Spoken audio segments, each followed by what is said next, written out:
The regular meeting of the Board of Education for December 5th, 2017 is called to order. Welcome to everyone present. So any item that's going to be voted on this evening has been posted as required by law. The meeting is being televised live and will be replayed throughout the next 2 weeks. Please check the board website for replay times. This meeting is also being streamed live on PPS TV services. As a reminder, we now have our PPS Ombudsman, Judy Martin, attending all the meetings. She's up on the back. She's got her hand raised. Specifically, Judy will be here to listen to public comments and, if appropriate, provide additional support for families who need or want it. Judy can be reached at 503-916-3045 or ombudsman@pps.net. Also, we have our interim general counsel, Liz Large, who's joining us on the board dais tonight. We also have interpreters with us this evening, and I'd like to ask them to come forward at this time, introduce themselves in the language they will be interpreting, and inform the audience where they will be located in the auditorium should someone need their assistance. Please come forward. Hola, buenas tardes. Buenas tardes, me llamo Lucía Cabrejo, soy la intérprete en español. Si me necesitan, voy a estar al fondo contra la pared. Gracias.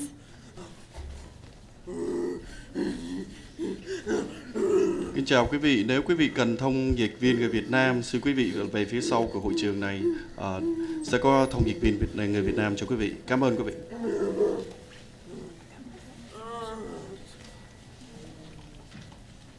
Здравствуйте, меня зовут Татьяна. Если вам нужно на русском языке перевод, пожалуйста, подойдите с этой стороны, и я буду там вам переводить. Спасибо большое. Добро пожаловать.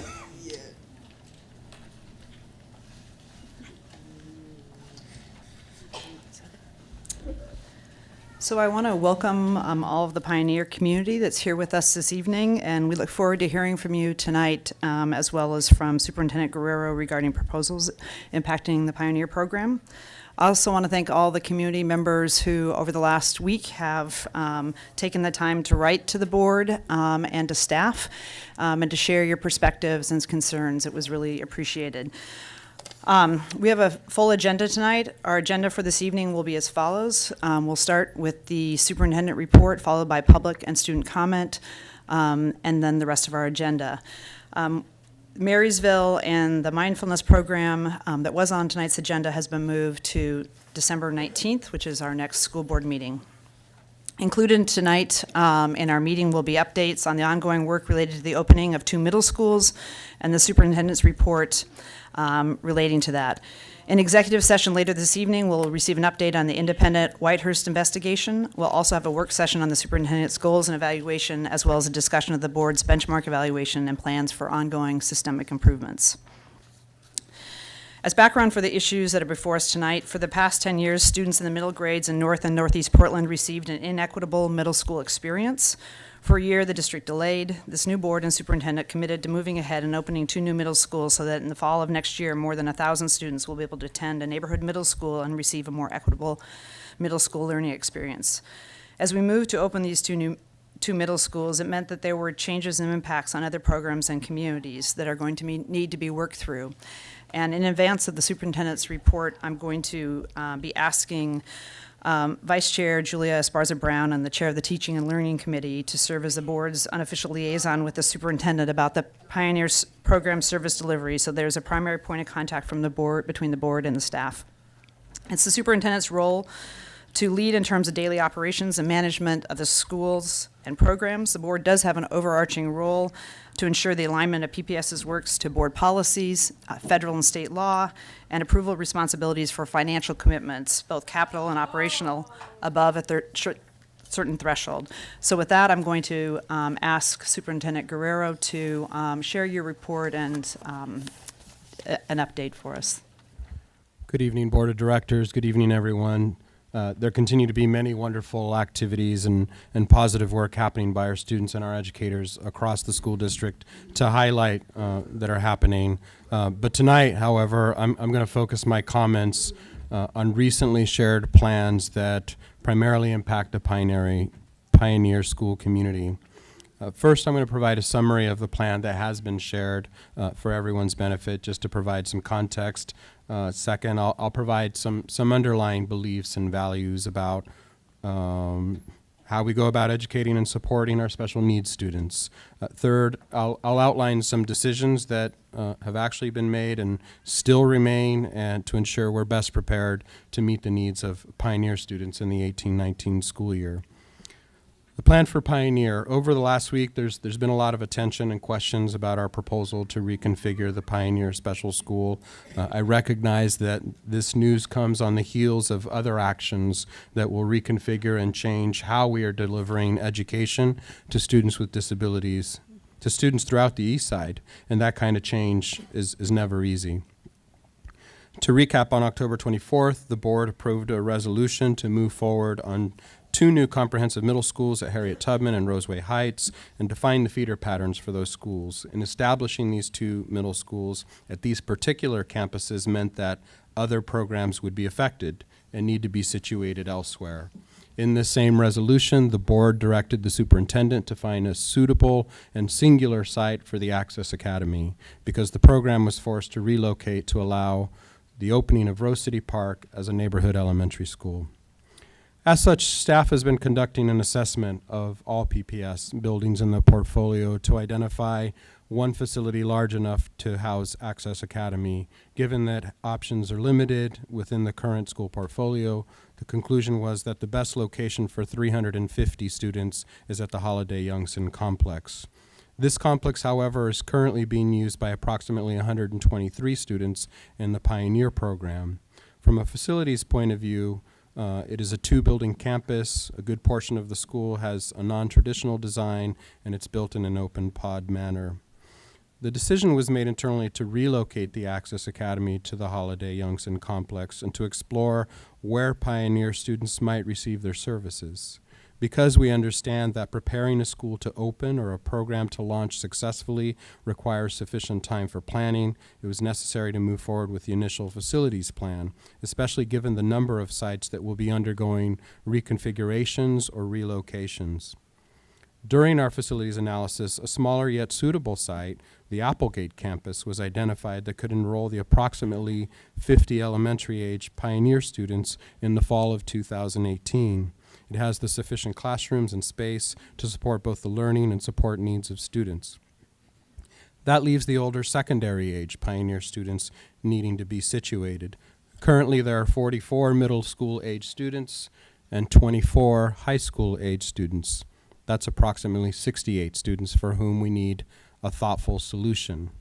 Staff has continued exploring site possibilities. That's been consistent in our messaging. We have identified a tentative site to propose to the school community. I'm not going to name it this evening. I'd like the opportunity to do that directly with the school community in the scheduled meetings that are scheduled for next week. We believe it will make for a campus that can meet the needs of students who require a more substantially separate environment, and we look forward to sharing that. This would essentially permit for a lower and an upper campus, per se, Pioneer continuum across those grade levels, and that is simply a facilities proposal. The real work of the program design is something that we would look forward to engaging the school community with. I want to talk about some core values about serving students with disabilities. Haven't been here a long time, and I think it's important to also shed some light on some of the values that go into the work that I attempt to lead around here. PPS, like every public school district in America, must ensure that it strives to meet the needs of every one of its students. In Portland, like in most other places, we serve a broad range of diverse learners, or at least that's our charge, to ensure an equitable opportunity for all of our students to receive a quality education. Unfortunately, we continue to come up short in guaranteeing that every single student is successful. That is a dilemma that is facing almost every urban school district in America.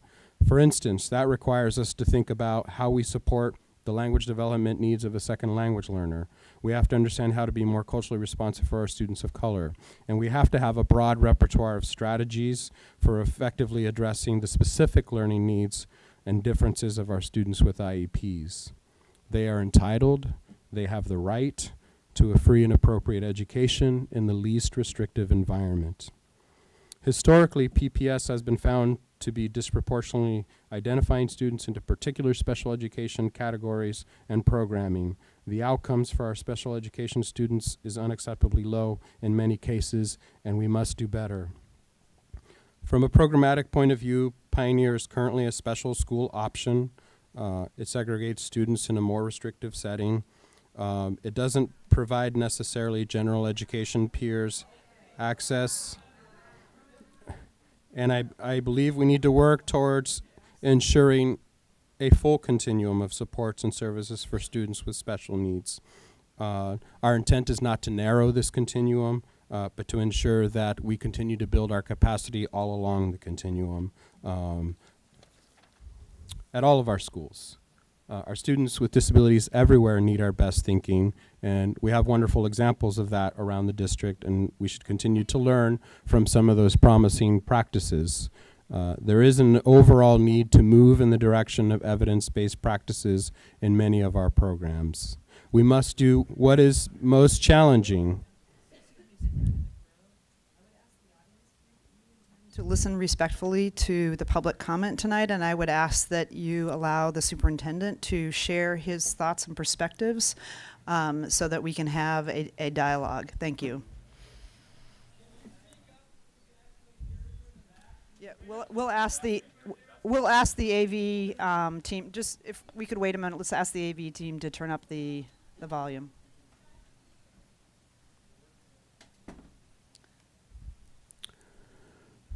We must do what is most challenging to ensure that we offer a full continuum of services and interventions at every school in the Portland Public Schools.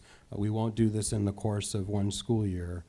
It was only 1976 when PPS, if history lesson I've been getting lately, when PPS even welcomed students with disabilities into its schools.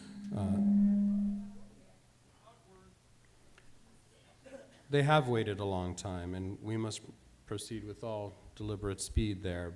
But when we are unable to provide the right supports, we have unfortunately learned that this can be extremely detrimental to our students. In fact, it's been a matter of life and death.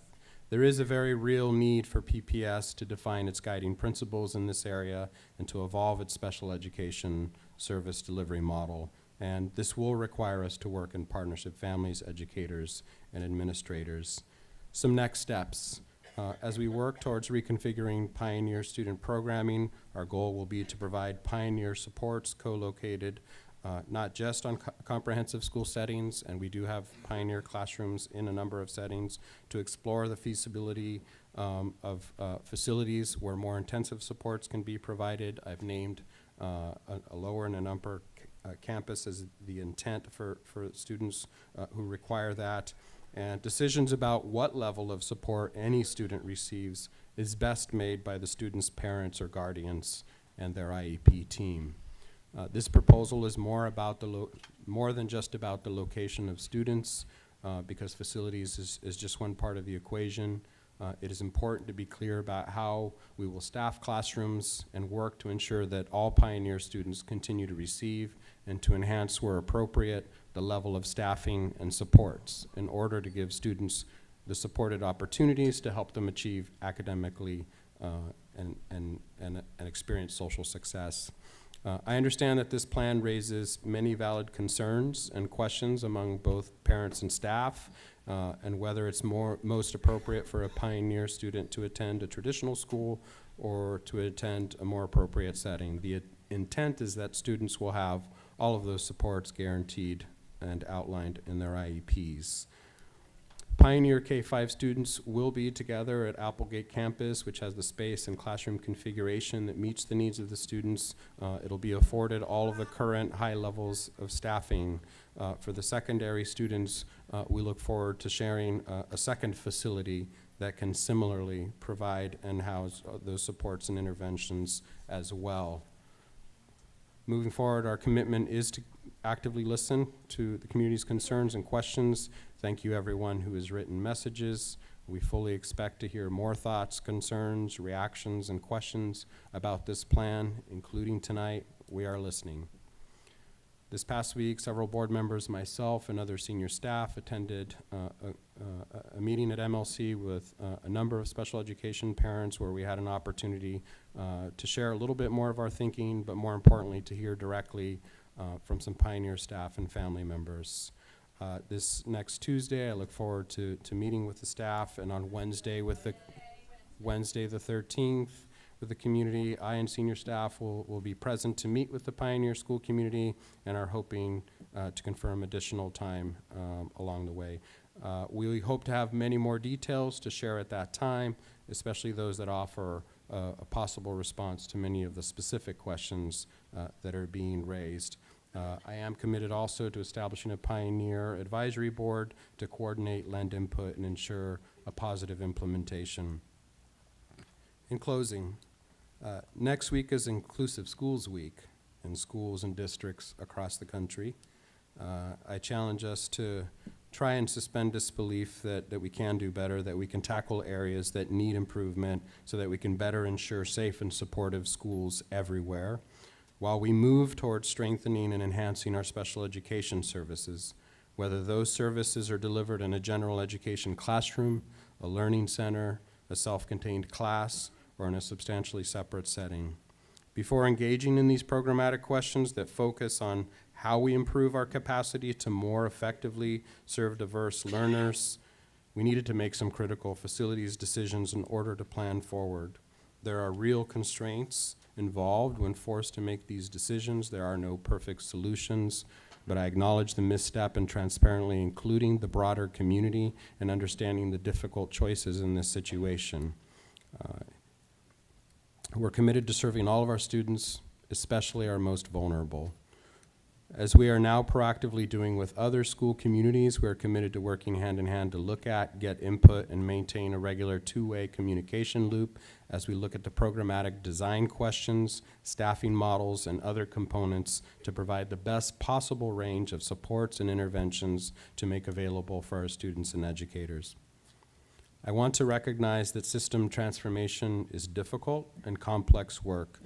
It is a tough process, and often the initial phases are more dramatic and disruptive. I understand that there are fears and valid concerns about our need to ensure safety and provide sufficient interventions on all of our campuses before we invite the possibility of inviting students who perhaps we might not be prepared for on our gen ed campuses in the way we wish to.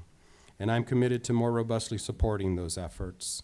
And our students need us to work on those proactively, those issues. We need to accelerate the work to expand our understandings, our instructional and behavior strategies, and collectively communicate that, of course, all our students are valued.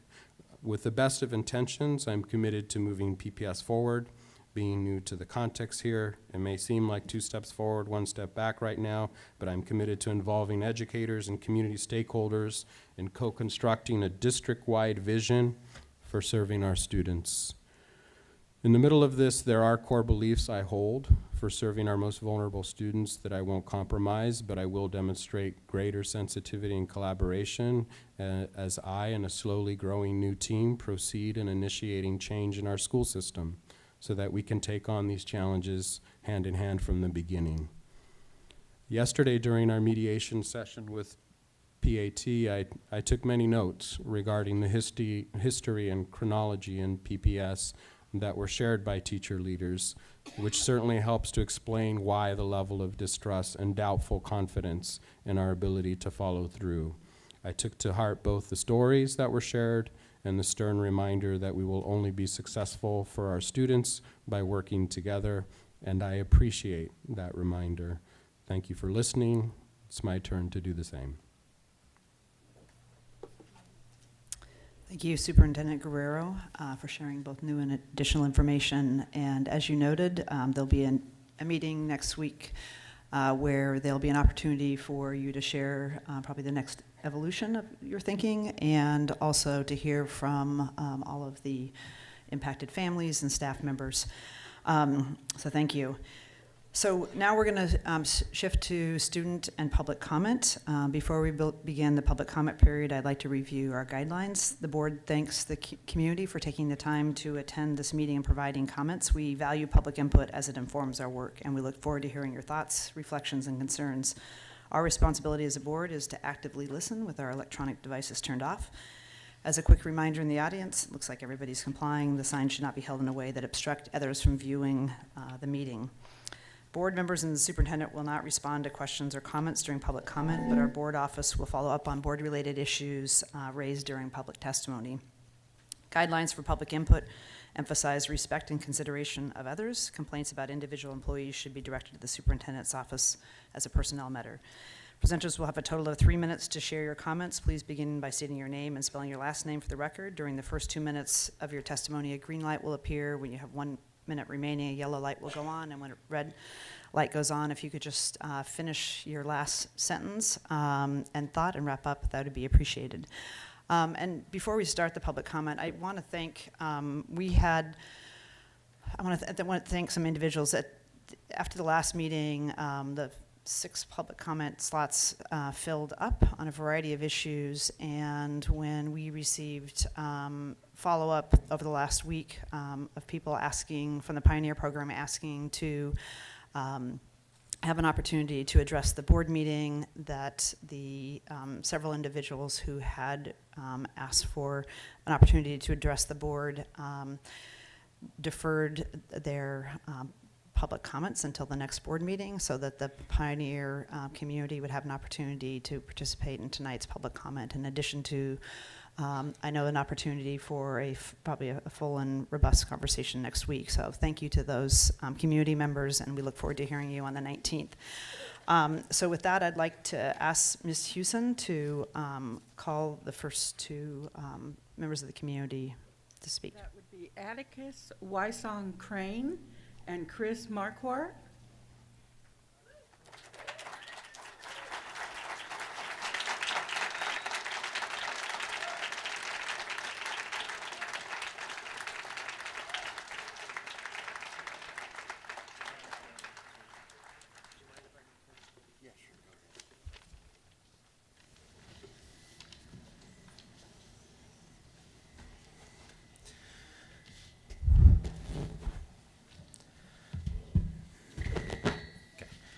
Good evening, Superintendent Guerrero, board members, citizens of Portland. Thanks for the opportunity to speak tonight. My name is Christopher Marquardt, and I'm a teacher at Pioneer. On November 27th, the superintendent informed our staff that our program would be relocated, dissolved, and/or displaced. Our staff opposed this action. We believe there will be harmful effects to our students for several reasons. For the students of Pioneer, a special school was determined to be their least restrictive environment, or LRE.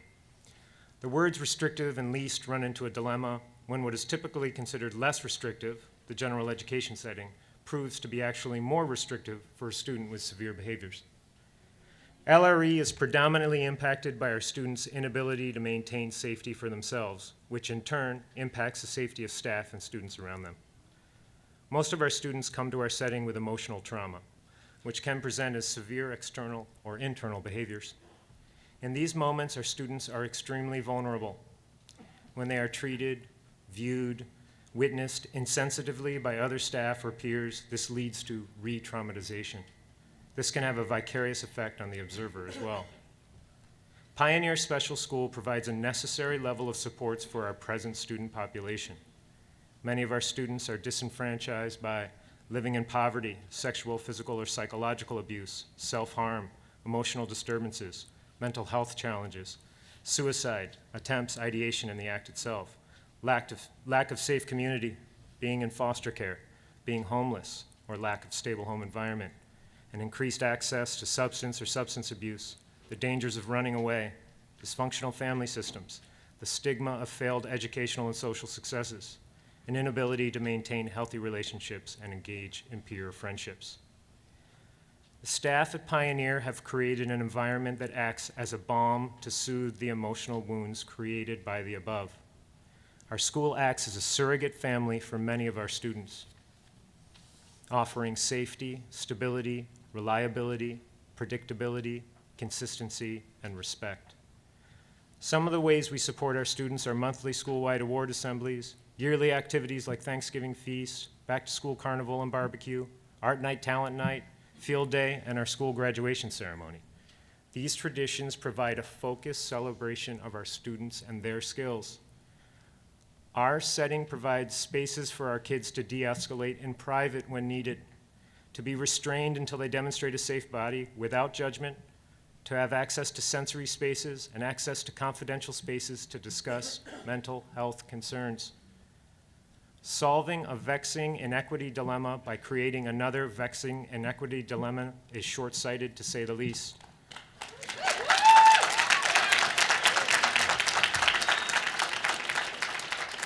Our staff fear increased injuries, more vicarious traumatization, more stigma.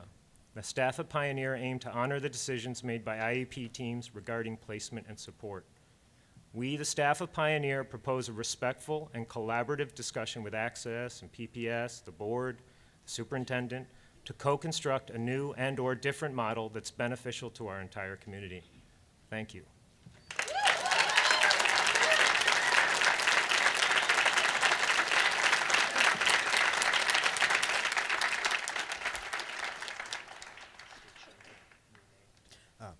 My name is Atticus Wysong Crane, Atticus Wysong Crane.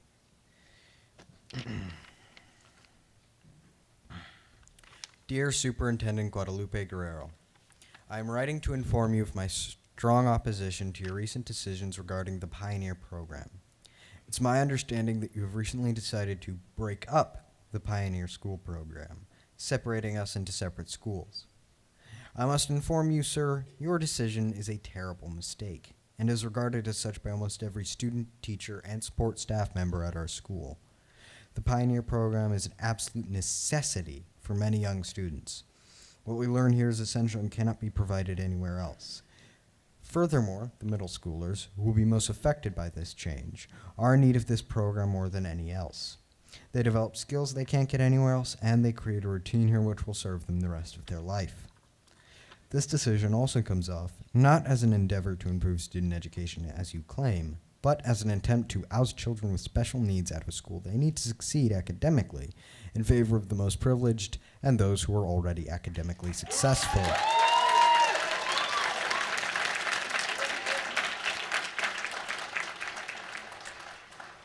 Where was I?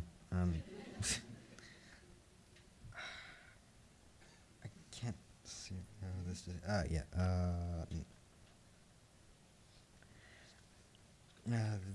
No, I know it. Out of a school, blah blah blah, and who are already. As a person who is mentally handicapped, this choice seems discriminatory and downright ableist. This decision is a mistake, plain and simple.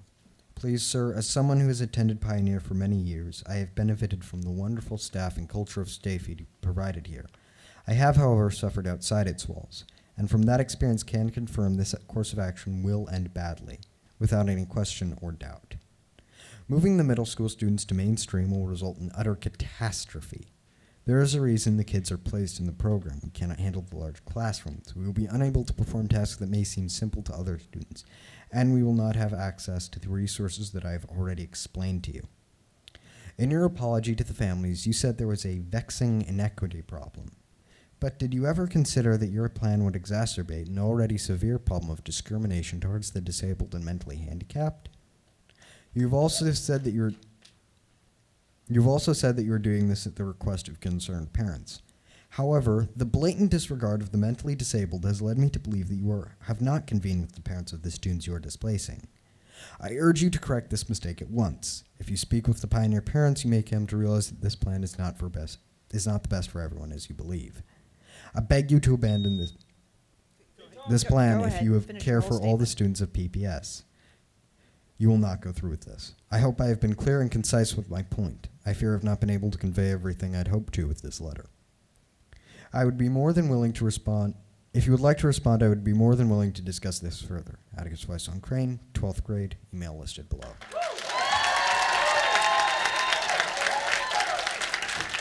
Thank you.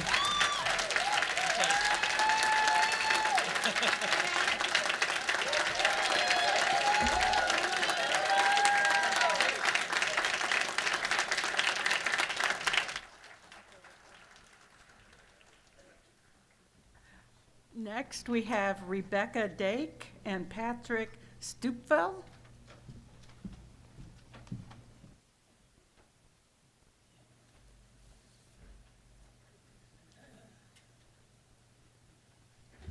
Joey.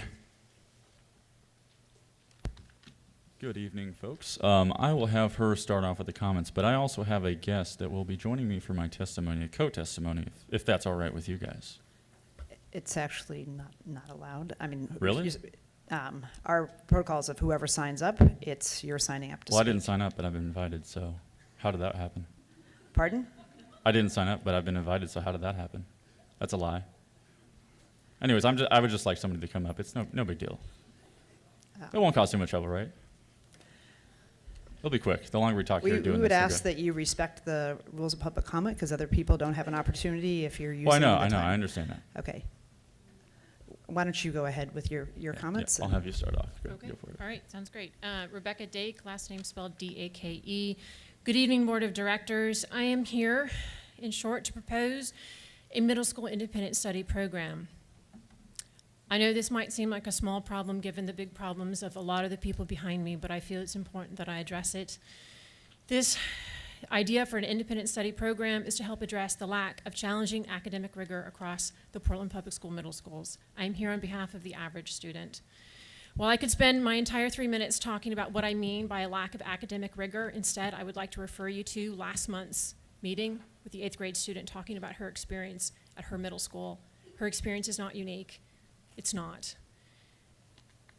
So what to do? With teachers facing such a range of students who struggle to read and students who are reading at an advanced level, how can even your best teacher address this range? I know that there's a tag program, but to be honest, there is no tag program.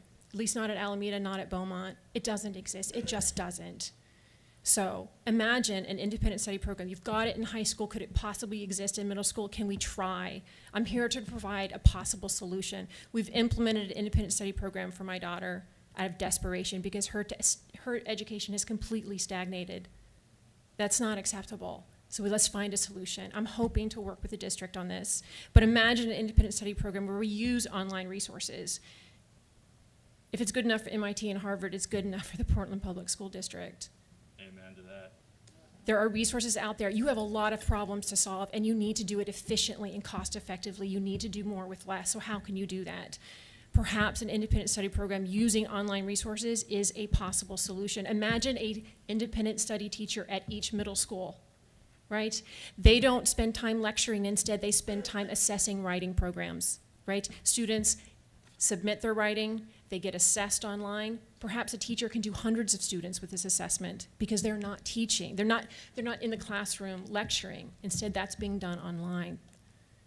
It happens at some of the best schools around in the world. We've got to start to innovate. We've got to look at some solutions here because you have too many students leaving. I have 2 more students to get through Beaumont Middle School, and they will not attend that school if it doesn't change. So at a minimum, I hope for your support, but ideally I'd like for your help. I'd like to have some contact with your curriculum development team, sit down and try to brainstorm. I've got a team of parents at Beaumont and Alameda who are interested in trying to provide this as a program across middle schools. If you don't innovate, those 2 new middle schools, which I commend you for opening, they're gonna fail. They're gonna fail if you don't do something different. You've got to do something different. And so I hope that you'll contact me. Like I've said, I'm moving ahead because it's the only way I can figure out how to keep my kids at middle school. Thank you. Thank you. Director Constam? Our board staff, Roseanne Powell, to connect Ms. Dake with Brenda Fox and staff who are already working on a bit of a blended learning component of the middle school curriculum, but to provide whatever information they can at this point to Ms. Dake. That'd be great. Thanks. I'll follow up. That's Roseanne. Okay. Go ahead. Please, go ahead. Oh, I just was, whoa. You guys have millions of dollars. I sat in the budget committee and we can't fix the mics? Wow, awkward. Anyways, my name is Patrick Stufel. Some of you may know me. Hey, Rita, how's it going? Who else do I know here? Hey, Scott, you might not remember me, but anyways, I'm kind of a district insider, actually. My name is Patrick Stufel. I'm the former student body president of Portland Community College, former legislative intern for Rep. Kenny Geyer, former Multnomah Youth Committee. I could rattle on all day, but like the long story short is Pioneer was actually a program I was at for a small bit of time when I was in middle school because I was a bit of a truth teller and a hellion, and I didn't really appreciate teachers, you know, saying things that weren't necessarily factually true. I was kind of a history buff and a political buff at a young age. So anyhow, I'm a bit of the district insider for the folks who don't know me. And so I know there's a lot of historical oppression of alternative education funding in Portland, Oregon. Anyhow, I've worked in politics ever since graduating high school. My story is a weird story. Usually students who are from Pioneer, I know a lot of you guys would think that they're, what was the phrase, a dumping ground? But kids do actually succeed if you believe in them. So anyhow, like ever since graduation, I got politically involved, and well, you guys put my face on the side of buses for ad campaigns, and my life story is, actually it's backwards, but my life story has been in the newspaper. You know, you guys have actually used me as a token student representative on many committees, but then you want to cut the program that actually gave me an opportunity to meet you guys in the legislature and in these halls and whatnot. So I really don't appreciate the disingenuity of it, and I don't appreciate that you didn't allow me to bring my invited guest to the front when I myself was an invited guest. So anyhow, long story short, I want to tell you exactly why I'm here tonight. I am now representing an organization called Millennials for Solidarity, and we build bridges through civic engagement, and we bring people together, the far left and the far right, to tackle issues that nobody wants to talk about, because politicians don't want to talk about the issues that really, really hurt communities. So I brought all these wonderful folks here. Let's hear it from you guys. Let's hear it. Let's hear it. But I've also brought Joey Gibson here tonight, because I know that this is not a left or a right issue. This is an issue that the far left and the far right, Joey Gibson and Antifa, everyone deserves to care about this issue and have their voice heard. Now, if you don't want to hear Joey's voice or these good folks' voice, that's fine, but we're not going to allow Portland Public to stomp on alternative education any longer. It's historical oppression. We know about it.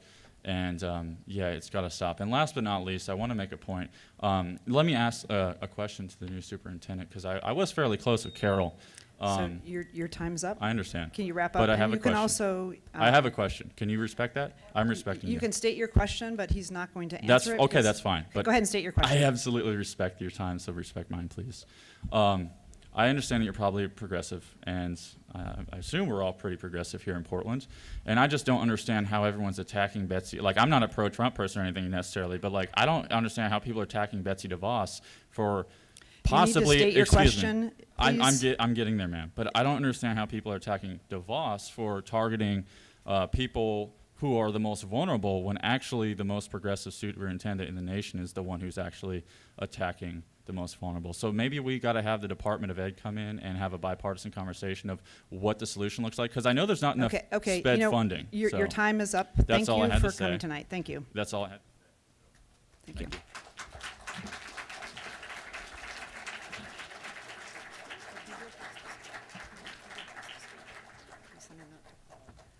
Next, we have Kim Wilson and Gabrielle Mercedes Boulevard.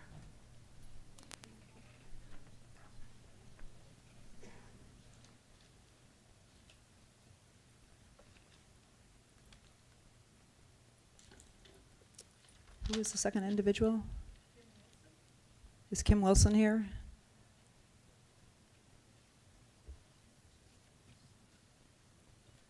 Do you want to call the next person up? It is. Oh.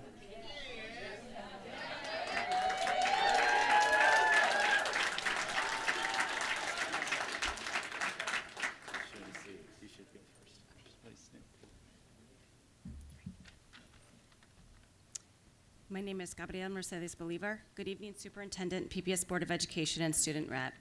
We are a Jefferson cluster family with kids attending our neighborhood schools at Chief Joseph, Ockley Green, and Jefferson. After years of inequities, we are finally getting glimmers of hope. Middle schools are being restored, efforts to provide culturally responsive, inclusive student practices are being pushed, and student success at Jefferson is to be celebrated. Tonight, I want to share the collaborative efforts of key staff working to support our Ockley Green Middle School community, and specifically our students receiving special education services. We know we still have a lot of work to do, and this work will be ongoing. It is my hope that we can capture meaningful data that is student-centered and continue to invest in our middle school students. This school year, Ms. Terry Singh was brought into Ockley Green as the instructional support principal. She has been transforming our special education services for our students and working to increase inclusive practices that provide greater access to direct instruction in the general education setting. Last year, exclusive practices became the accepted norm, with students often pushed out of gen ed, sitting in isolation, and/or segregated from their gen ed peers. We know from PPS data that our students on IEPs have the lowest graduation rate.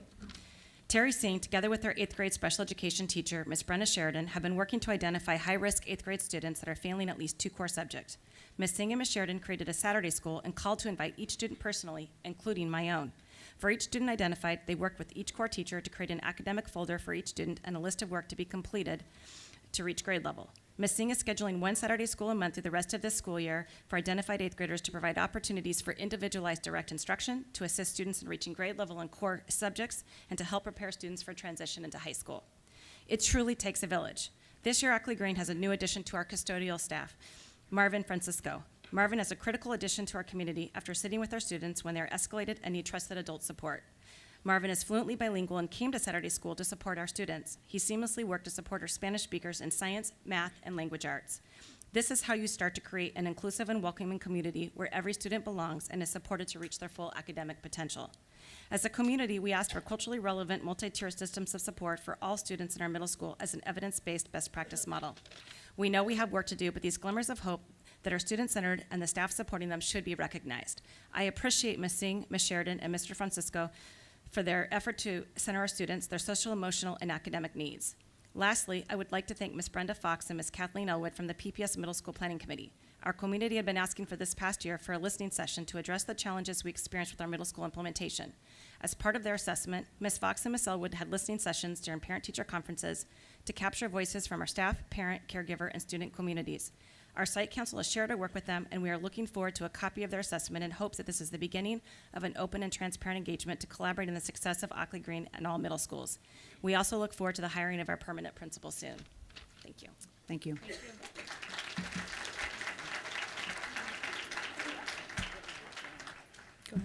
Am I up? Good evening, members of the school board. Superintendent Guerrero, welcome to Portland. My name is Dan Havran, H-A-V as in Victor, R-A-N.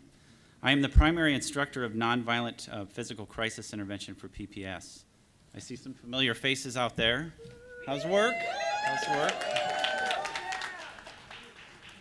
Usually it's not so enthusiastic when I ask that question.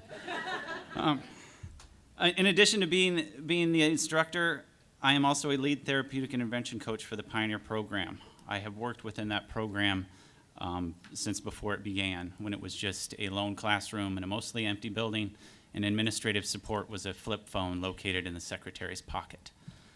I could tell you many, many stories about the incredible compassion, empathy, and understanding I have seen through the Pioneer staff, students, and parents throughout its 18-year, 3-location history. But alas, I'm here to talk to you about one thing, and that is safety. When a person is confronted with risk behaviors, as we often are in the Pioneer program, whether they be high, medium, or low, our response can either be productive or unproductive. The most effective way to ensure a productive response is through a team approach. This team is not limited to just a handful of classroom staff. It is the entire staff and the entire building. It is this team approach that ensures the safety of our students and our staff. In regards to relocating the Pioneer K-5 from its current location in the Holiday Center to the Applegate site, I am not in agreement with this being a suitable move for our K-5 students. There are characteristics to the Holiday Center building that to some people might seem like they're quirks, but to us they're de-escalation necessities. Things like wall-to-wall carpeting in all the rooms, extra wide hallways, near unbreakable windows, all the transition areas and the common areas are soft, non-slip linoleum floors. Okay, these things cannot be duplicated in another building. I've seen us try to do this 3 times now in different PPS buildings. I'm also a taxpayer. You know what I do for this money. Don't waste it on another retrofit, regrade, upgrade, whatever you want to call it, of another site.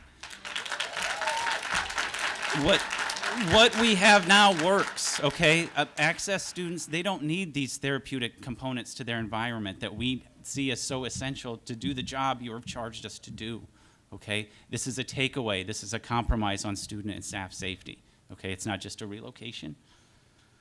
I'm dubious about the pledge to provide more staff training in and around the safety supports of our students in the general ed buildings. I have been ranting about this for years and have been met with the same bite the lip, look at the floor, there's no money for that expression all the time. One more thing. I tell my staff and the people that I train that when it comes to human behavior, there is no good or bad.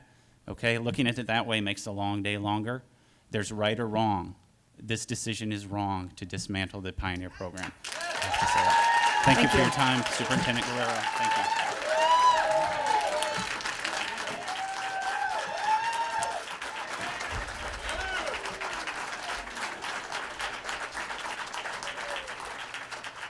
So Jamie Kale, are you here? Okay, so now I'd like to ask, our contract with the Portland Federation of School Professionals allows them to make brief comments during our agenda, and I'd like to ask Belinda Regan to the table for her comments.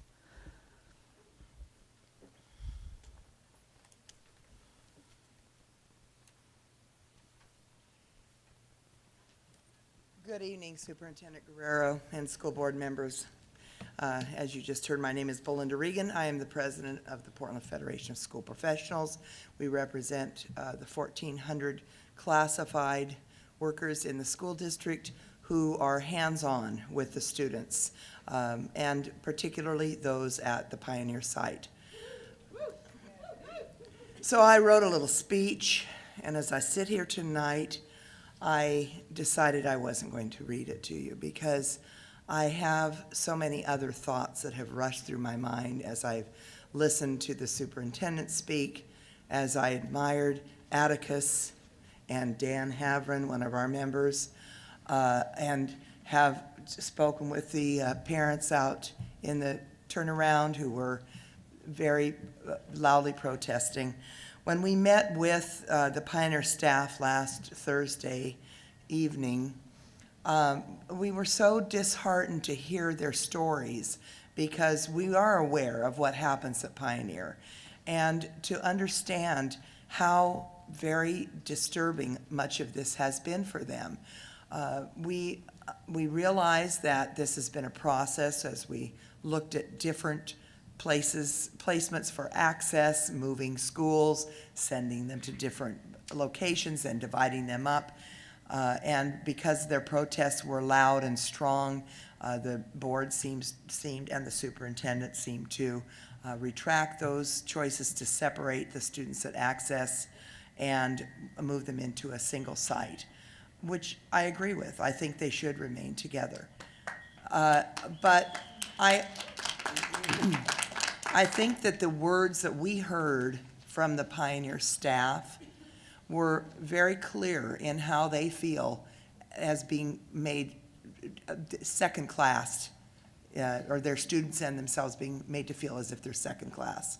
That Access had parents who were advocating for them, that their voices were louder and stronger and perhaps more well heard than those of the kids who are coming from foster care, who are homeless, many of whom cannot speak for themselves. And I want to mention the young man who was sitting right here. I'm assuming he's your son. Yes, he is. He had a great T-shirt on that said, "I cannot speak, so please stand up for me." Amen.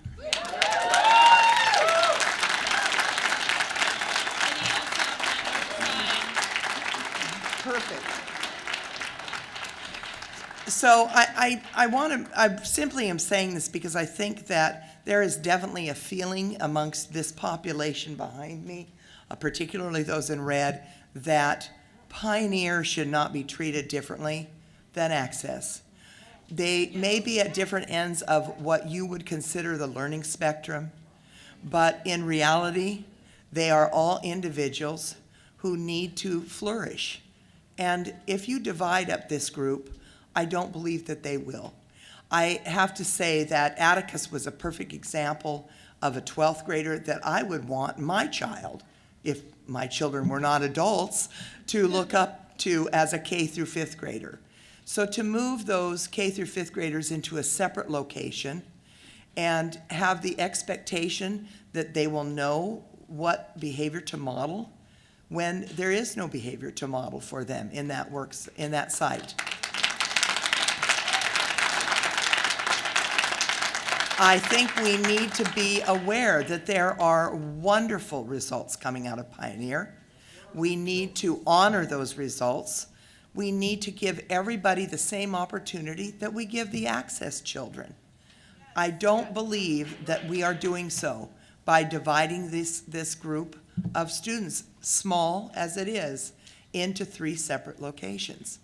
I also want to state that I have felt unheard by Portland Public Schools for many years in respect to visiting the programs that house special ed students.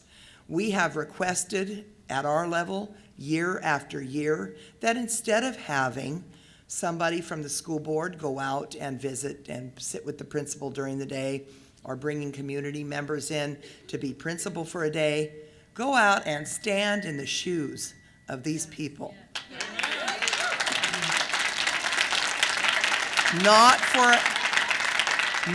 an hour to meet with parents or community folks or those who may be there on a temporary basis. Sit in these classrooms and see what actually happens with these kids. And I don't mean just at Pioneer. I mean in every special ed classroom across this city. You have one of the best groups of educators working with these kids, both at the PAT and the PFSB level, and we need to know and honor what they do and accept that their programs are as valuable as the TAG programs. Absolutely. So I was going to read a letter from one of our folks out there, and we've put a copy up. Shannon Schwartz wrote this. I've put a copy up in front of each of you. I believe she emailed it as well. I know that you got a lot of other letters of concern from folks out there, but I would like to suggest very seriously, and to you too, Mr. Superintendent, that you go into these special ed classrooms and spend a day.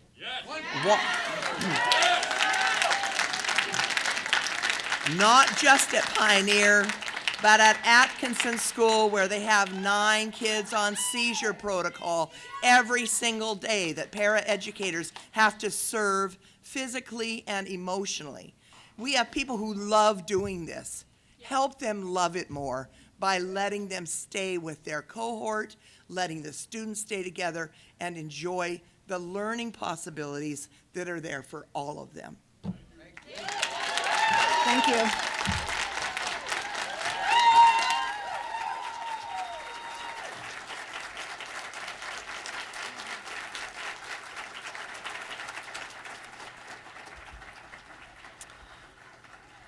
So in addition, our contract with the Portland Association of Teachers allows time on the agenda for brief comment. So I'd like to ask Suzanne Cohen, the president of PAT, to come forward.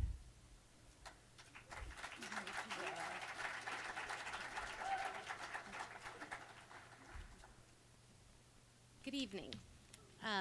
Though I do have the great pleasure of representing over 4,500 educators in Portland Public Schools, I could not begin to give you the quality testimony that you've heard tonight and that I'm sure that you've received in letters and emails and messages as I have.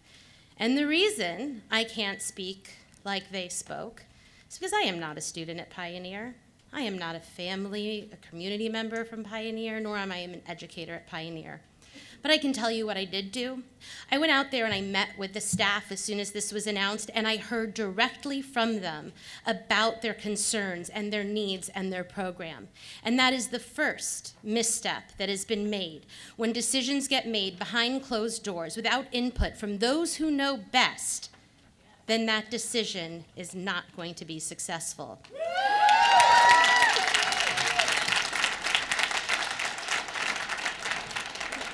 I have spoken at so many school board meetings. I feel like it was just the last one that I asked you to put away your rose-colored glasses and any data or stuff that people were telling you and really listen to the people who know, because they are there every day experiencing the experiences that are necessary for you to understand. And that is made apparent by some of the statements that are getting made right now about the Pioneer program. They do not resonate with what the students and family and staff there feels. These are not their words. They are words that somebody else has told you to say about the program without firsthand knowledge of what they're really experiencing. And this disconnect is the first ask that we've asked with any decision, that you actually get there and talk to the educators. I've also come here and testified many times about our negotiations and issues around us. We welcomed you about the vision of the schools Portland students deserve, and key elements there being a continuum of special education services, of safety for our students. It has been years that we have been talking about the immediate needs and safety controls that we need at every level, that our needs are not being met. And we talked just the last school board meeting about the ripple effect that one student with unmet needs can have on an entire school community, where top-level administrators are spending the days trying to keep one student safe or from running out in the halls with no one trained to properly do restraints. Now you're talking about Pioneer Middle, like there's 44 kids. Well, if I'm telling you about the ripple effect of one student in one building in one classroom, this ripple effect of 44 students is huge. And that ripple, there is a reason that it's not just Pioneer staff that has come here tonight to speak to you. There's a reason that you're hearing from special education educators across the district and their families and general education students. And that is because they are feeling the ripple effect. They are right now struggling to meet students' needs and make sure that everyone is safe and everyone is learning, and that the IEP really is that team that you speak about. But I already spoke about inconsistencies, who gets a one-on-one para and who doesn't, what are the rules. You know, IEP team meetings where people are told, we can't offer that because we don't have it. Don't write your goals that way. And when systems like this exist, how could you push more into it?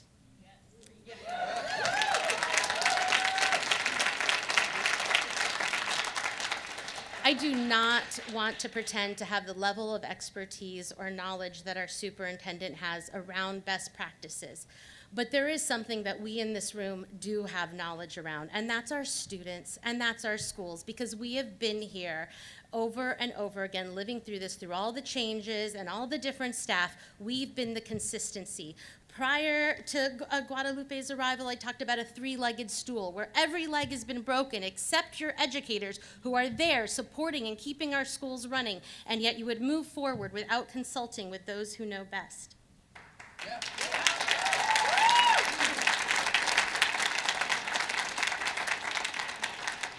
Some key issues around our bargaining proposal that I mentioned has definitely been safety and SPED redesign, and this flies in the face of everything we've been trying to communicate for so long. Yes. This weekend, educators from all over the nation gathered in Portland for a conference called the National Council of Urban Educators. These issues of how can we welcome all our students, how can we make sure that we have learning environments where people can make mistakes and then be welcomed back into their communities, are issues that we must all tackle together. But this solution is really just seeking more problems. We need to be at the table with you working to solve them. When I talked to this group of educators, it was prior to this announcement, but I was able to relate to them a lot about why have we been going so long without a contract, that this is our 5th superintendent that we have been negotiating this contract with. They filled out postcards. We have many here that we've brought as a gift to show that the support they are feeling. PPS has been in national news over and over again for missteps. We are coming from a place with some hope, some ideas that we could actually come together and start to actually tackle some of these very real issues. But we cannot do this when these decisions are made in isolation, separated from those who know best, and we cannot do this when you continue to disregard messages that are being told. And I really hope that you are reading the emails that you are getting, because they are addressing and are speaking so highly of everything that Pioneer has to offer. And you're also hearing from all our schools and the supports that need to be in place so that they can currently meet our students' needs. There is a reason that programs like Access and Pioneer have been created, and those reasons have not gone away. And until that we can actually start to build and support our schools and fill our para shortage and our other inequities, how can you push down more when you haven't even stabilized the foundation that we need to support us all up?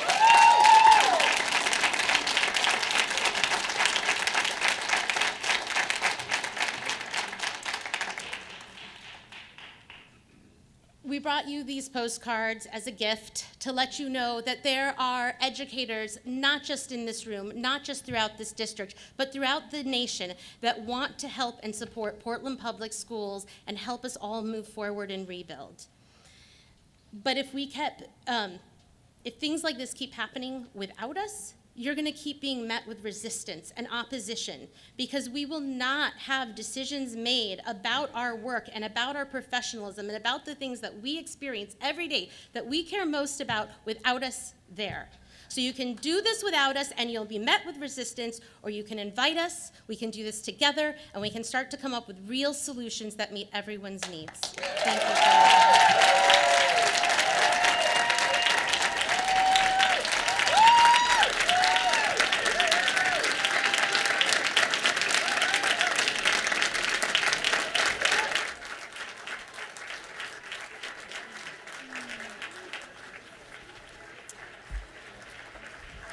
Thank you, Ms. Cohen. So in our continued work to prioritize the opening of 2 new middle schools next fall, we're going to ask for the superintendent's staff to share a presentation on the community engagement element of the plan. So just as a recap, to date, the board has voted to open Roseway Heights and Harriet Tubman middle schools next fall, providing more than 1,000 students with an opportunity to have an enhanced and equitable middle grades experience. We've already designated feeder patterns and some boundary adjustments, and the real work with inside the building, what's going to be happening in classrooms and schools, is now being developed by the planning principals and the superintendent. So with that, Superintendent Guerrero.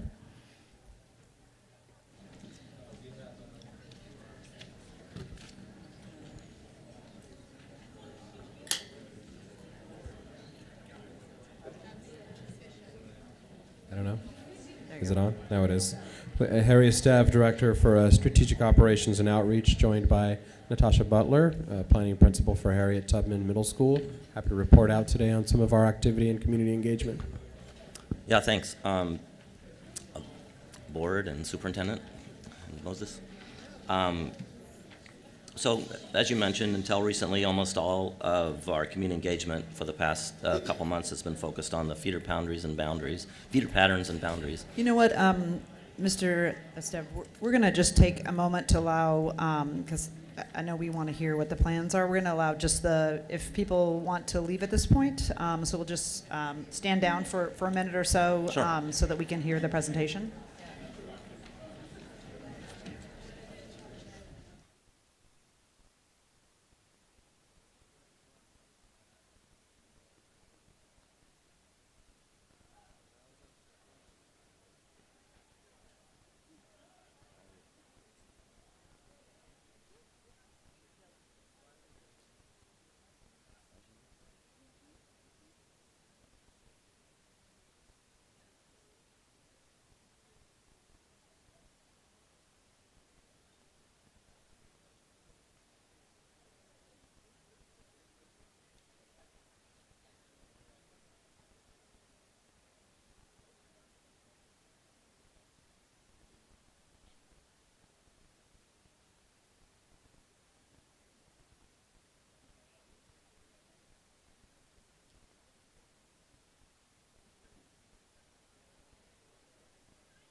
Okay, I'm going to ask the, Do you want me to read it?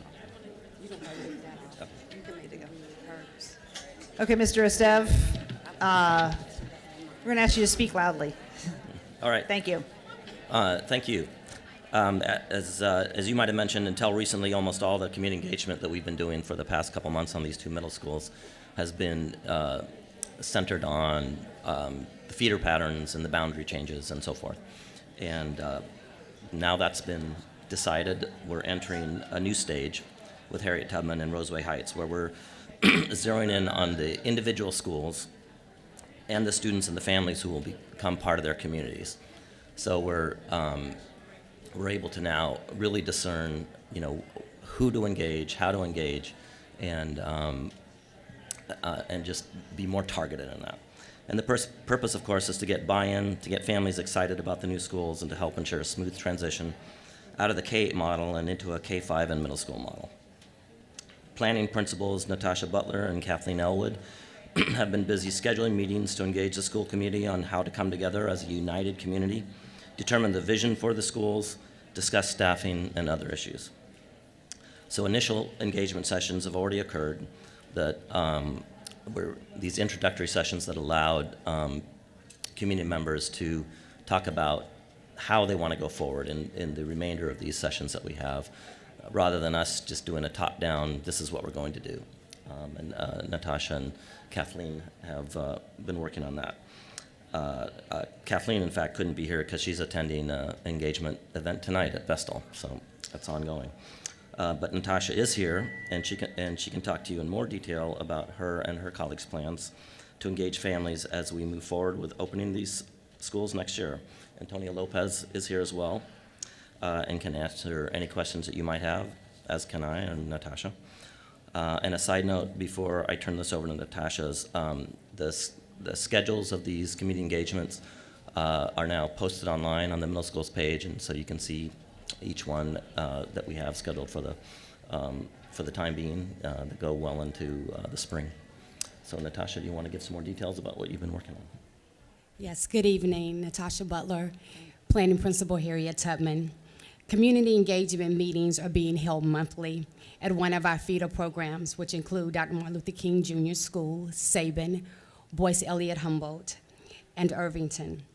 The community engagement meetings are focused on areas voiced from feeders, comment page, PTA meetings, and site council discussions. For example, the November meeting at Boyce Elliott Humboldt addressed the Harriet Tubman facility. Jerry Vincent, Chief Operations Officer, attended the community meeting and gave the participants an update on what has been done to date, upcoming plans, and the ways the community will be informed and engaged throughout the construction phase. During the month of December, the community engagement meetings will focus on staff and hiring practices. Representatives from Human Resources will explain the process, the desired profile of the candidates, the timeline, and the contractual language. During the month of January, the community engagement meeting will be held at Sabin, and the focus will be visioning. That would include an overview of curriculum and instruction, opportunities to engage students in the planning process, and overall program design. Other events that are in the planning stage include a meet and greet for teachers and support staff interested in coming to Harriet Tubman, an alumni gathering of past Harriet Tubman students that want to play a role in the rebirth of the middle school program, and at least 2 events that will allow incoming 6th, 7th, and 8th grade students to connect before the official grand opening that will take place in August. In closing, active attempts are in place to consistently communicate with parents, community partners about next steps and how they will be active participants in the planning stages. I can give you a bit of a synopsis of what's going on with Roseway Heights in Kathleen's absence. But on December 12th, I think is going to be a good one. She's having a community meeting that'll start with dinner. Basically, it's just a coming together of the school community. She'll give some updates and begin discussing opportunities for family and community members to shape the future of the school. And that's the first in a series of 6 meetings that she's going to have. Again, you can take a look at these online if you'd like, but the titles of some of them are meeting on January 10th, Be Part of the Vision, meeting on February 17th, Creating Our School Identity, because that's going to be an important part of these schools as they merge these various K-8 models into a solidified middle school. On March 14th, Building a Culture of Learning and Respect, and a date to be determined in March, she's going to do a student orientation. That's the state of community engagement right now on the 2 middle schools. Any questions from board members? Go ahead, Director Constam. Can you elaborate at all on the student piece of the visioning around curriculum? To how students will be involved, if you're planning to do anything, classroom-based activities for 5th graders now, just the extent of student input on the framework itself. Yes, currently, I've had the opportunity to go to each of the feeder programs, the middle school programs, and most schools have a leadership team of students. And so the idea is to meet with those students to determine how they want to come together as a group, as a whole. And so as a result of that, some of them are doing actual community projects, and we're trying to find ways in which they can engage their partner schools in the process. From that discussion will lead us to determine what other events we will have between now and August. But currently, we're going to use their current structures at their individual schools and to invite them in the process as to how they want to engage their feeder partners. Great. Thank you. You're welcome. So for families interested in the cultural aspect of the curriculum, what's the engagement plan? Because I know that there's kind of a short timeline of ordering materials for next year. So getting the feedback from the community and students. Correct. So each of the planning sessions are going to be scripted, and so that will take place in January. Okay. During that time, between now and January, I will be meeting with, and I have been meeting with the current team around curriculum instruction in-house. But the January meeting will specifically talk about the committees and how parents, community members, teachers can be engaged in the community, in the curriculum and instruction side of things. So it's very much in the infancy stage, because at this point we were really trying to decide if we were going to move forward. And so each month the focus will be on a particular area, and that area will be in January. So more information will come to you between now and then. Okay. Yes. Thanks. Can you say a little bit more about the mechanics of how the community engagement is being conducted? And maybe let me give a little preface. I've been at a lot of community engagement episodes done by PPS, and they left a fair amount to be desired most of the time. So can you talk about who's organizing the meetings, who's facilitating the meetings, who's being invited, how are they being invited, and what kinds of, I know it's early yet, but could you say a little bit about the kind of turnout that you've been getting? And in particular, my concern is that the way we normally conduct these things, you get you get a certain demographic that tends to show up for meetings because they're at certain times in certain places, and it's not necessarily diverse or representative. So what steps are we taking to ensure that we're really getting a representative turnout of the people who are going to be the families that are going to be affected by these changes? I would like to say that's not my reality. I have spent time since I started in September, going to each of the feeder schools, building relationships, number one, with PTA, site councils, principals, parents. And so I would like to say that I have a familiar bunch of individuals that know who I am and know the focus and the mission of what it is that we're trying to do. Now, with regards to outreach, that attempt has been made through parent coffees, PTA meetings, site councils, to specifically talk to them about how to best engage. And once they've informed me, then I've been very intentional to make sure that information is sent to them in advance, that the agendas speak directly to the issues that are of concern to them. And so as a result of that, again, the future meetings are scripted based on their comments, what it is that they want to see, and the projected outcome. So last month, in the month of November, facilities was a huge discussion. So as a result of that, Jerry Vincent, spoke to the community and was very transparent about where we are and where we're going. After that, we had about a 30 to 45-minute session that allowed them to share out, to talk about what would you like to see next. And as a result of that, they decided that they wanted to hear more about staff and hiring practices. So the focus for the month of December will be just that.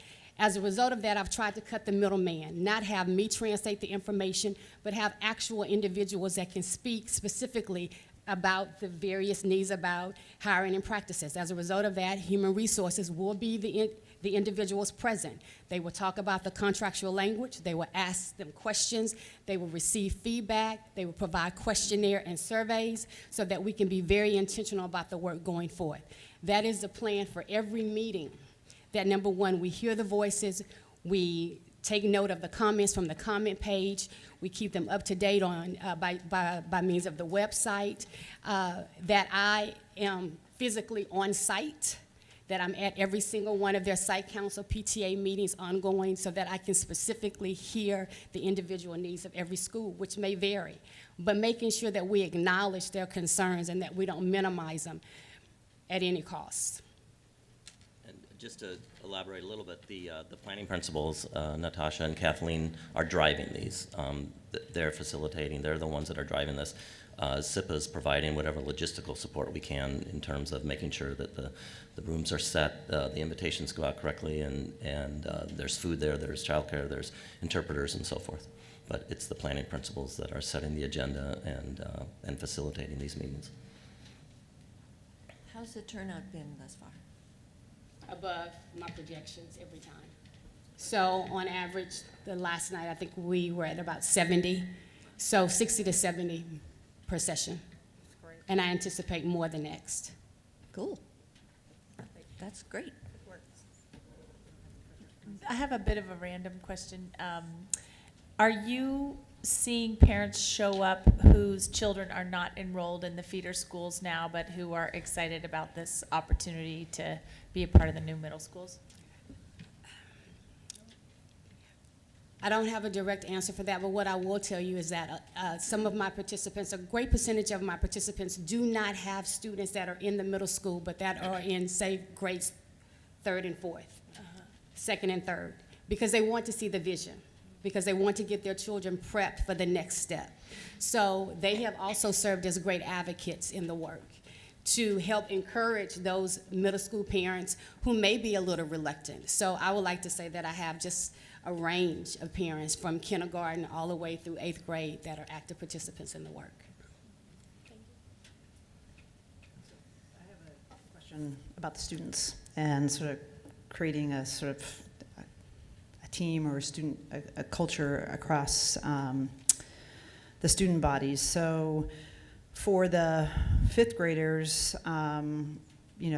they've never experienced 6th grade anywhere, so it will be, I think, a natural thing for like, oh, this is just what it is. But for the current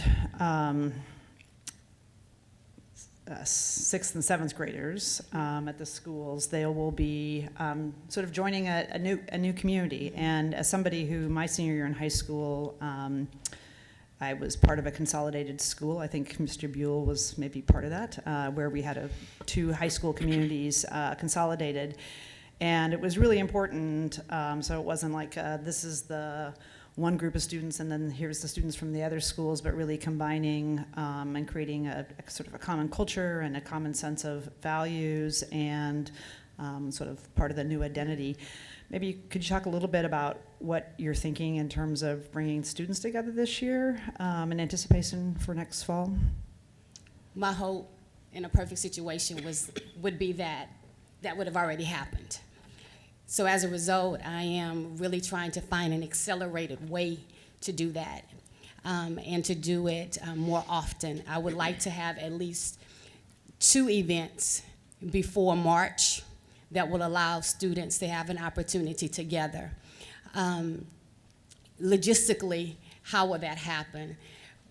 Because you have the weekend, they still have school during the course of the day, and really figuring out how to move those students from their current schools to a setting that will allow them to connect, do some activities, talk about the vision as to what they would like to see in this school, just to give us overall feedback. And so, again, the avenue that I'm using currently right now will be the leadership classes in each of the current feeder programs, because a lot of them are currently working on a project.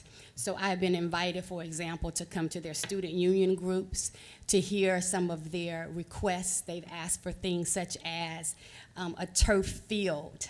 They've asked for, extensive sports programs.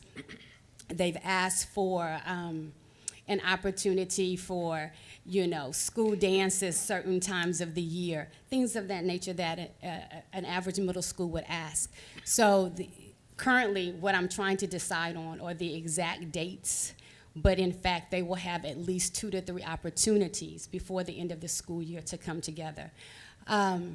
The piece about identity, I think is very important that they have an opportunity to have a voice about the identity as far as the mission statement, the motto, the mascot, things of that nature. And so I am currently in the process of developing a committee of parents, community partners, support staff by means of the alumni group, by means of site council, by means of PTA, and those that just really want to participate to help me, again, accelerate this and to add some level of engagement and creativity for our students.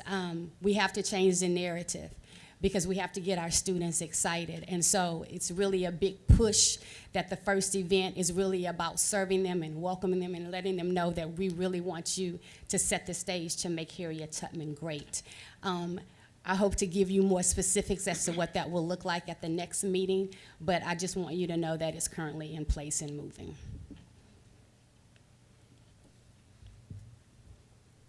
Any other questions? Moses?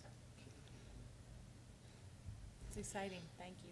It is. You're welcome. Thank you. Great, thank you. Let us know what the board can do to be helpful, if anything.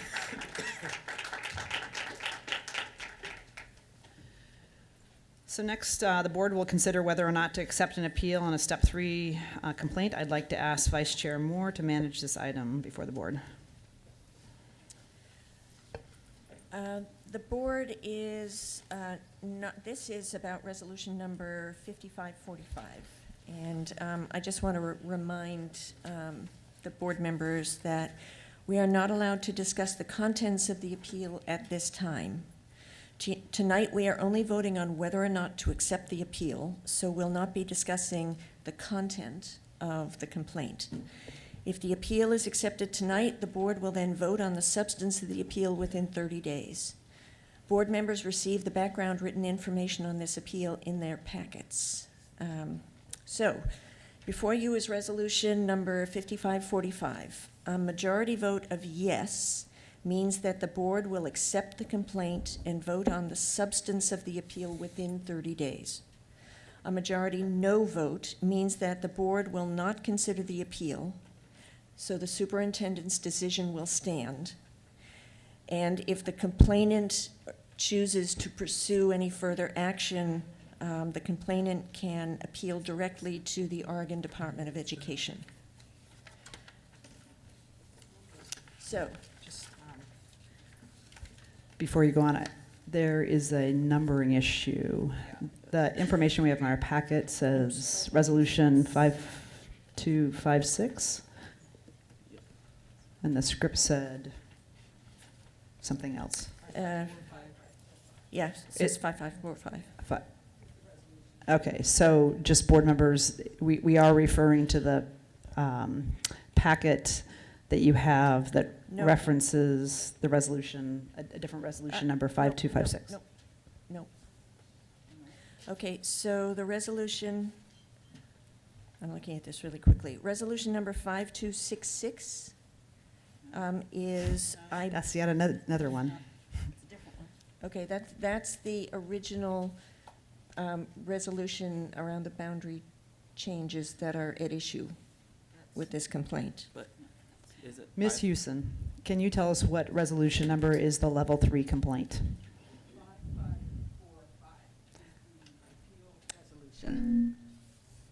Okay, I was right the first time. Just So saying. the packet is, there's some information, yeah, so for board members, this is the packet. It's the level 3 complaint. It's the only one in our packet. And it's 5545. Okay. Sorry to.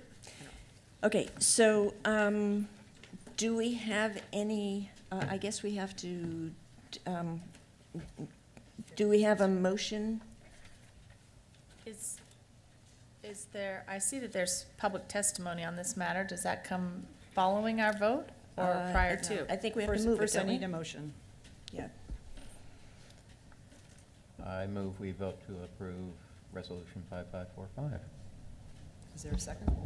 Second. Director Anthony has moved and Director Constam has seconded the motion to adopt Resolution 5545. Ms. Houston, is there any public comment? We have two speakers, Jill Castrina and Mia Castrina.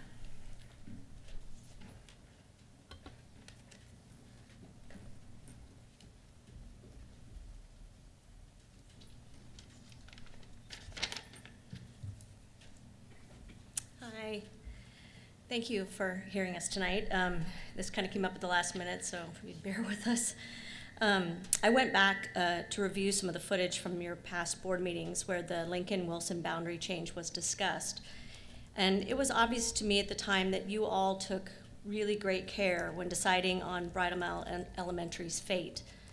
Although only 23 students out of more than 300 were affected in each grade, less than 10%, you were very concerned that those 23 students were not disenfranchised from their classmates heading into Lincoln. You emphasized the need for a humane solution. The spirit of a resolution 5256 was that the current 6th, 7th, and 8th grade students at West Sylvan who were affected should be allowed to attend Lincoln. There doesn't seem to be any disagreement that Mia could attend Lincoln tomorrow if things don't work out for her at her current school.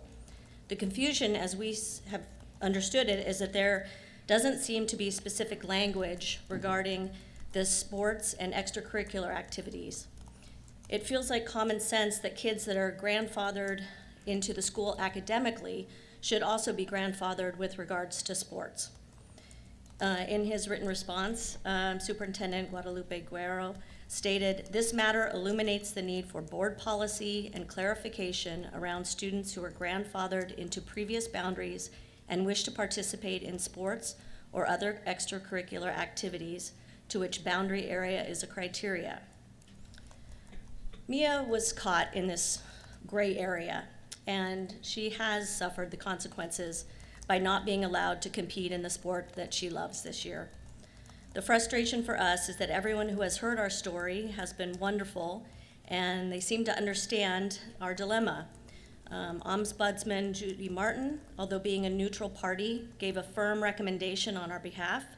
Chris Welsh at OSAA has stated on numerous occasions that he has no objection to Mia competing.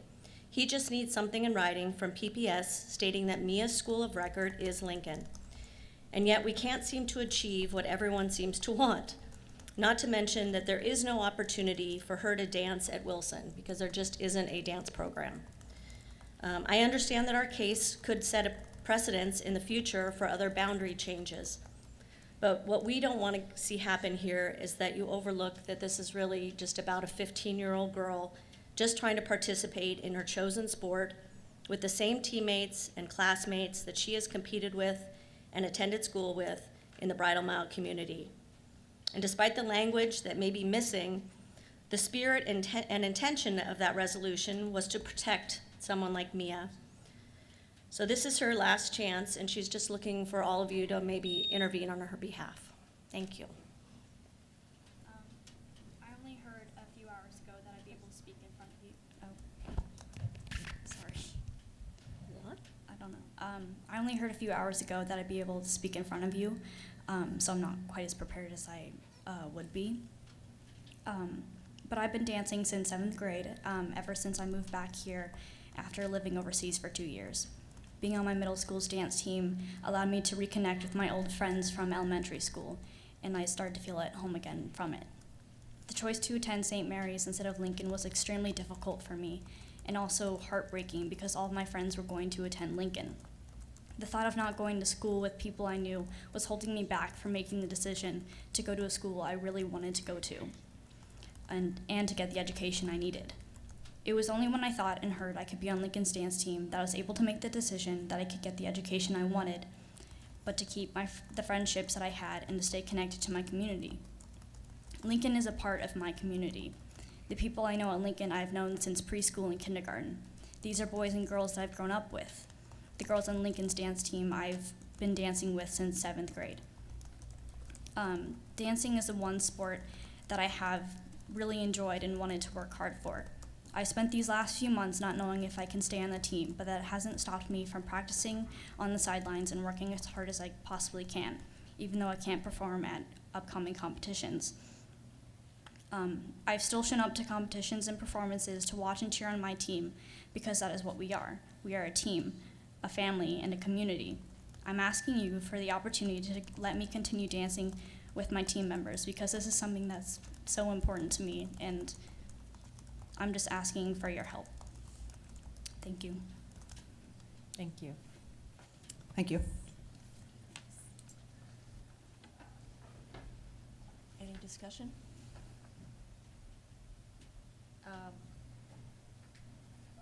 We're not supposed to have substantive conversation on the matter, but there does seem Well, to. the matter at hand is whether we Are going to uphold the accept the appeal, superintendent's. or if we will accept the appeal, in which case within Right. 30 days, we're going to hear about the substance, or we deny the appeal, and thereby the superintendent's decision will stand.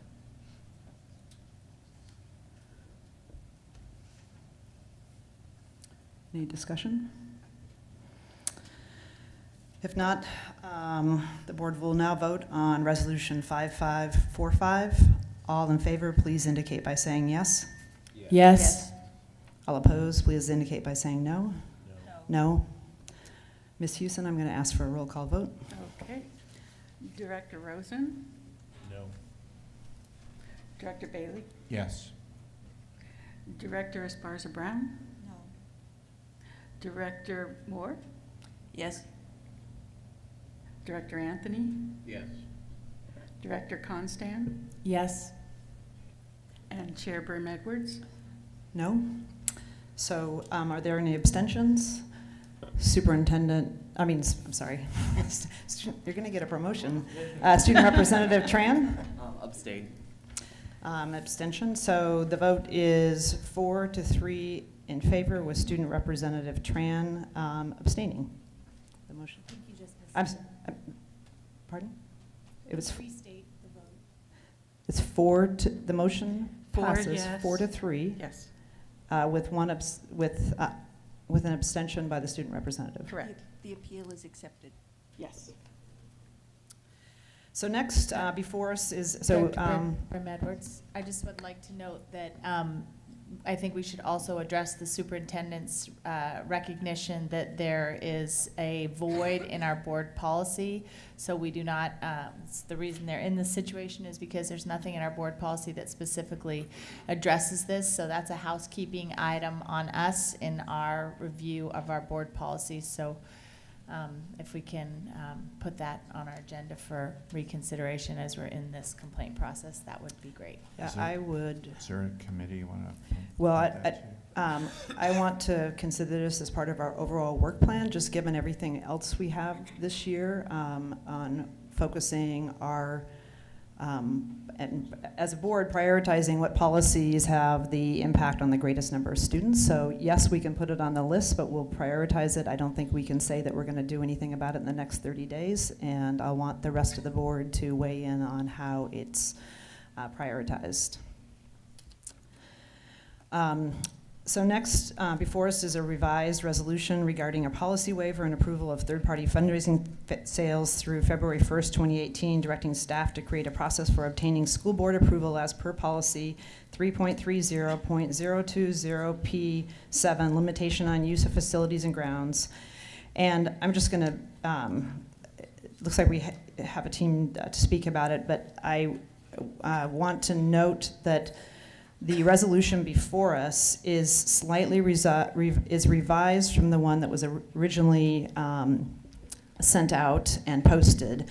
And the primary difference between the one that was originally posted and the resolution we're going to consider tonight is that originally there was a mention of the Hillsdale market in here because they currently have a sort of commercial use of school facilities and have a 5-year lease that's coming up.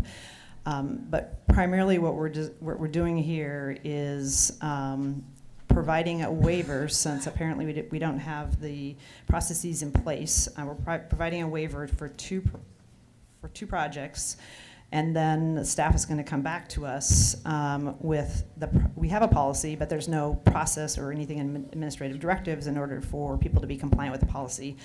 So Hillsdale the market has been removed from this resolution, and we'll consider it once in the new year, once the staff has the processes in place for us to actually consider it.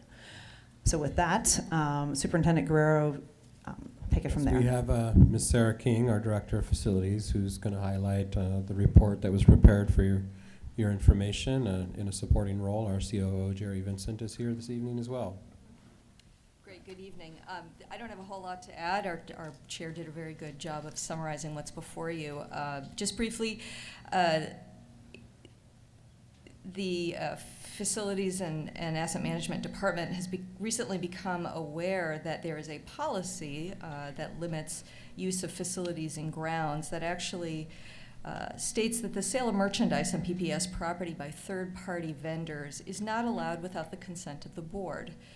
We have a couple of items, as the chair mentioned. We have 2 requests before you that prompted us to come before you and think about how to bring this process, bring these requests to you for approval in a sort of a streamlined way. We don't have administrative directives, so we will develop or operationalize a process by which these come before you. We're going to be doing that rather quickly, probably within the next few months.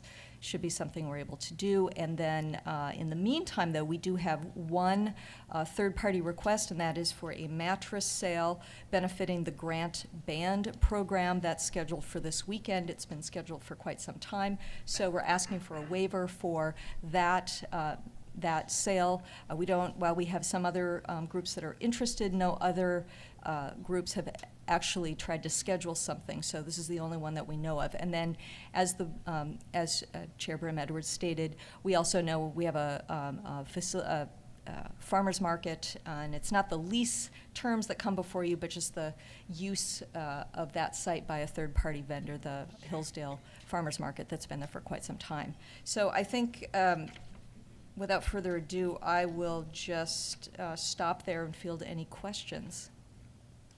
I actually have a question.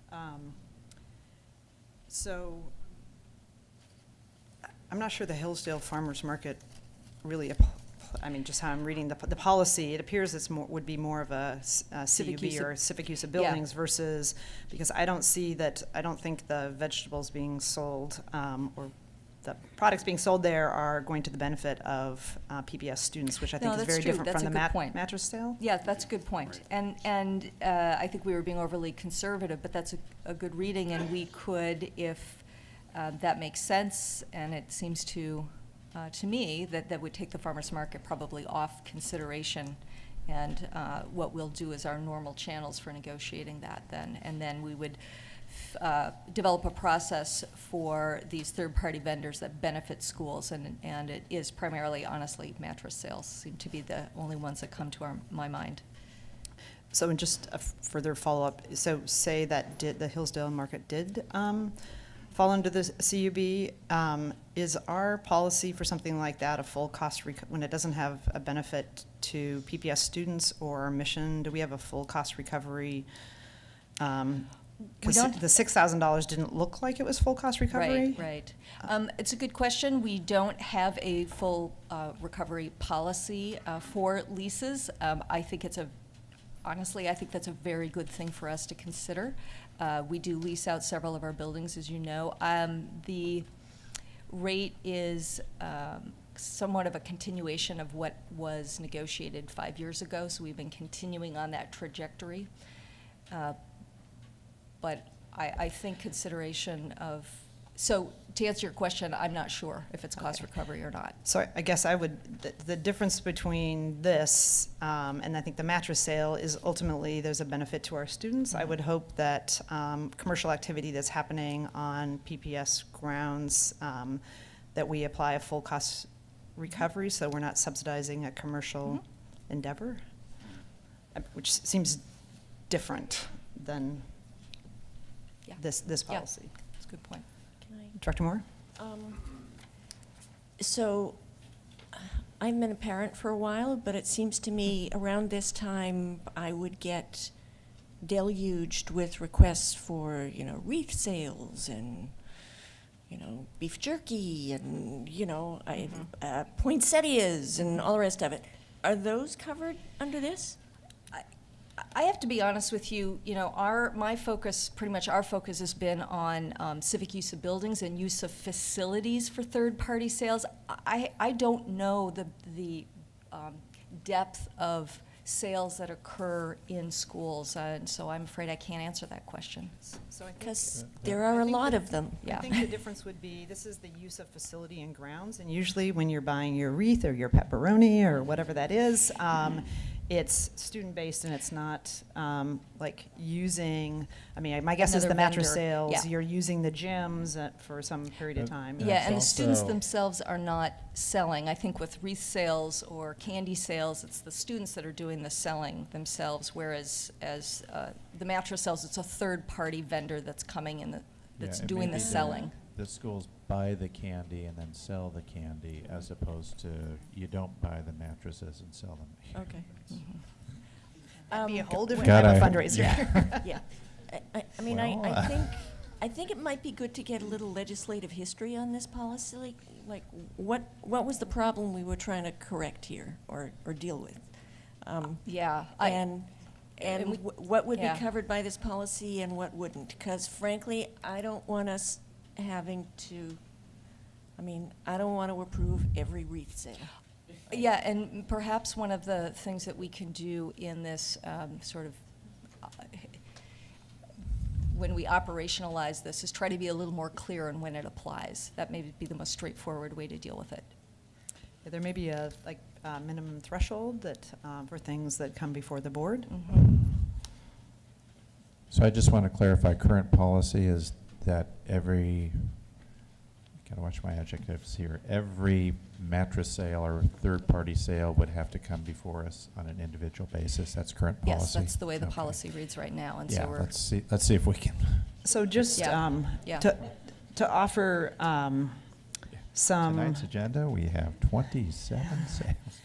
To offer, this may not be the specific legislative history for this policy, but in the past, when PPS has been short on money, and our mission was threatened, there often appear commercial opportunities for the district. And I think the Coke and Pepsi the Coke contract of whatever 2002 is a great example of that, where the trade-off was a couple $2 million for the Coke contract, and there is a lot of concern by our community about the commercialization of our school buildings, and there was, I believe that there's a commercialization policy that we have that was developed around that time, and so I think.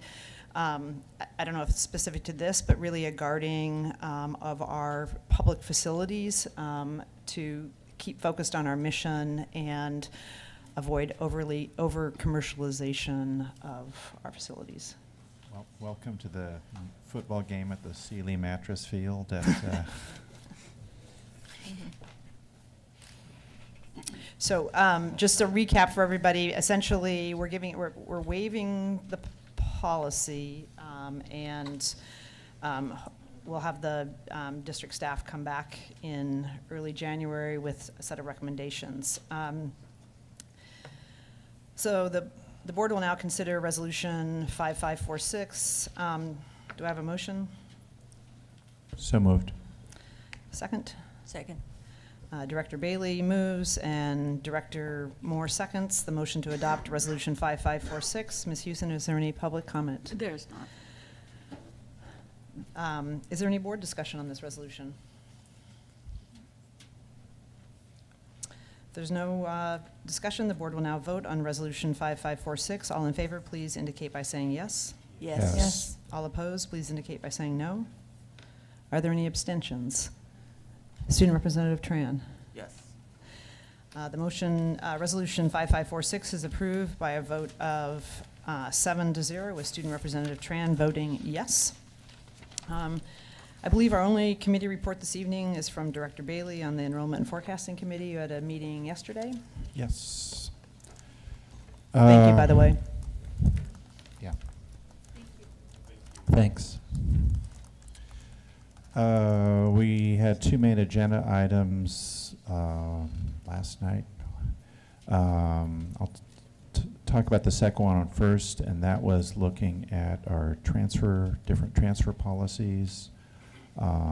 So where we're moving to is getting on a schedule of some regular data updates. We did get some preliminary data, but not for this past year, on hardship petition transfers, on the lottery. So we're trying to get more data there, and specifically so that we can act sooner or later as a board to decide to change our lottery for, and let's see, what's the term of art? Our thematic focus option programs. Thank you. Those are the non-dual language immersion programs. I'm still working on that one. So we had a good discussion with Judy Brennan, so we're going to work on some data. I would have preferred to be able to act on that this year. That would be a very short timeline, because February 1st is when letters go out to parents saying, lottery's coming up and here's how it works.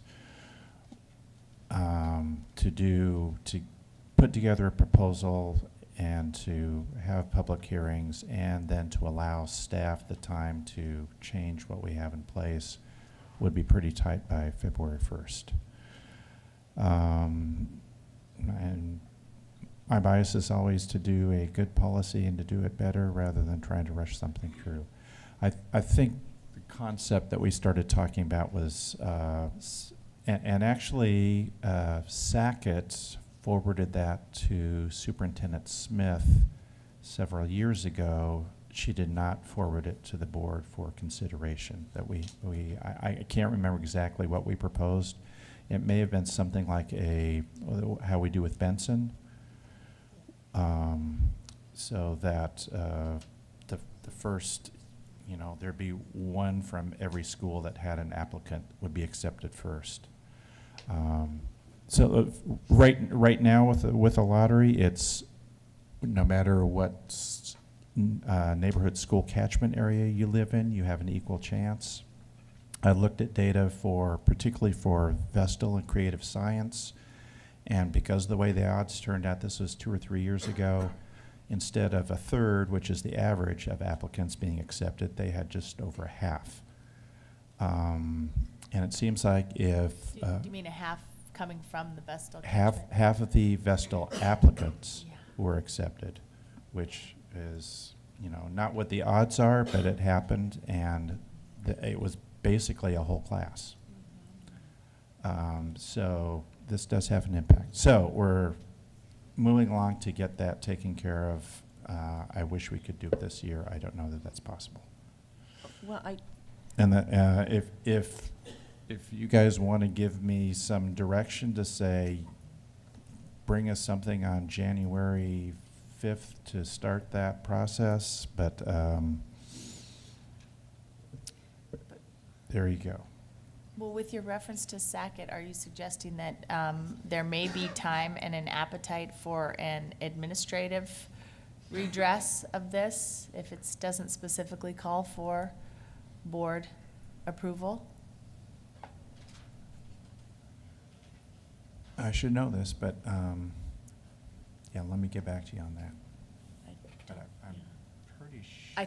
I think I'm pretty sure it's this kind is of a two questions, policy. because it may not require board approval, but there may not be administrative capacity and appetite to address it in such short order. Yeah, and that's my other question is, yeah. I think the other factor worth considering is we will, I think, in the next year, not in the next month, but in the next year, where You're talking about January next year? The enrollment and transfer, the enrollment and forecasting committee, and DBRAC before it and Sackett before it, have been asking for a review and evaluation of the role of the thematic focus option schools within the complete portfolio of PPS. And I think not anytime soon, but sometime by this time next year, I'm hoping that we will have developed a much better sense of kind of a strategic plan for the district and how the focus option schools fit into our understanding of the kind of educational opportunities that we want to deliver to kids. Right, so we are on record in our middle school resolution Yep. asking the superintendent to come back to us with a plan timeline. Yep. But not in the next 2 weeks. Really? Thank you for the report. One other item we looked at was some follow-up of the boundaries situation. And we kicked around a couple of ideas. Mostly we focused on Roseway Heights and Scott. And we have a data request in that Director Anthony made about looking at a larger area to shift to Scott. We got an email from a citizen after the meeting that I may want to, well, we need to have another committee meeting soon, suggesting a different solution. So we have, in the initial proposal, there were 2 small areas of Alameda on the east border, one that was suggested to go to Rose City Park, one shifted to Scott. One of the objections to those was that it was a small group of kids, and it's our policy values to at least try not to do that. The citizen suggested we combine those 2 areas and shift them to Scott. And that would be a larger area, and I think crossed that threshold from small to large enough. And secondly, we have seen, as part of the regular Scott discussion that's going on, we've seen some projected numbers grade by grade for Scott that shows that it's still a little bit short, and there's particularly worry about the younger grades going forward. Certainly the older grades if regular students come over from the neighborhood side, that would be robust, but the younger grades is a worry going forward. If we did that, that could pretty well address it. We want to follow up with staff to make sure the numbers work, but that's there. Thank you, Chair Bailey. So one of the things on that, if there is going to be a further boundary consideration, just want to make sure that we follow even though it seems like we've been through everything once, I think people somewhat feel like, well, they're done for the year. So if we are going to do something, make sure that we follow. There's some pretty specific requirements in our policy about boundary changes and notifications. So let's just make sure that if your committee is going to make a recommendation, that we coordinate with the communications and community involvement staff to make sure that we provide the proper notifications. Okay. Yes, thank you. I'd like to ask Director Anthony for a report on the Health and Welfare Trust, and I guess I'm going to preface, or you can either preface it or I can, that some of the information that about the Health and Welfare Trust can only be communicated in executive session, but Director Anthony is going to provide a brief some highlights that are appropriate in a public setting about the Health and Welfare Trust meeting. Good evening. A tiny number of people in Portland know that 40 years ago, Portland Public Schools and its partner unions set up an independent trust that governs our represented employees' health care. I represent the board on the trust. It has been an absolute joy. It is so wonderful to work with something that works so very, very well. This October, I had the opportunity to go to the annual convention of the body to which the trust belongs, the International Foundation of Employee Benefit Plans. And if you say that name slowly enough, you can put anyone to sleep. I invite you to try it with your own children. Before I talk a little bit about what I saw at the convention, Michelle, could you please stand up for just a minute? Michelle Batten, who has represented PFSP on our trust for altogether 13 years? 13 to 14. Michelle was awarded the trustee master pin, which means that she has taken an awful lot of classes, has been very diligent, and it's a recognition from a very large organization that she has really put in the time and done the work and is representing her people very, very well. It's an enormous accomplishment. These conventions are a wonderful opportunity to learn an awful lot about a great many subjects. Alternative investments, which is very important for our trust. I am on the Trust Finance Committee. The financial status of your health fund, global economics, active versus passive investing, curbing medical trends, behavioral finance, eliminating retiree health liability, which is a very important topic for us, managing opioids and dealing with their addictions, which is becoming increasingly important, not just across Oregon, but in Portland, and particularly for Portland Public Schools students. I'm going to be talking about that at great length later, not tonight. Audits, bargaining, mergers, wellness programs, with which we are doing very well and to which we are going to be adding. And it's going to, I am quite convinced, save us a great deal of money. Equity investing. And finally, and to my mind, best of all, and this is going to tell you something about me, HIPAA audits.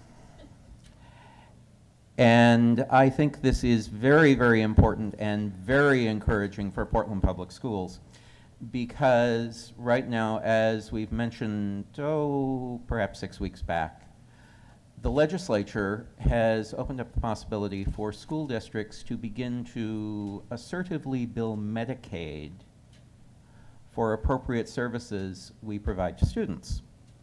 SPED services, services for medically fragile students, behavioral health services, services teaching students how to deal with their dyslexia, school nurses, school-based health clinics.